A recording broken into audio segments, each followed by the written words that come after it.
Good evening বন্ধুরা। তো এটা হচ্ছে মেট্রোপলিটন দুর্গাবাড়ির তো প্যান্ডেল। দেখুন প্যান্ডেলটা এখন বানানো চলছে।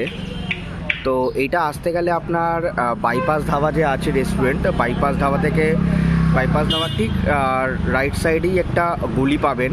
তো ওই গলির মধ্যে ঢুকে যাবেন। তো আমি জানি না এখন ঢুকতে দেবে কি না, আমি চেষ্টা করব ঢোকার। যদি ঢুকতে দেয় তাহলে একটুখানি কিছু দেখে নেব যে কি বানানো হচ্ছে।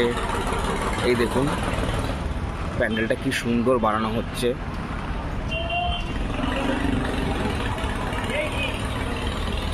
এখনো কাজ চলছে একদম জোর কদমে। সুন্দর সুন্দর ঝাড়।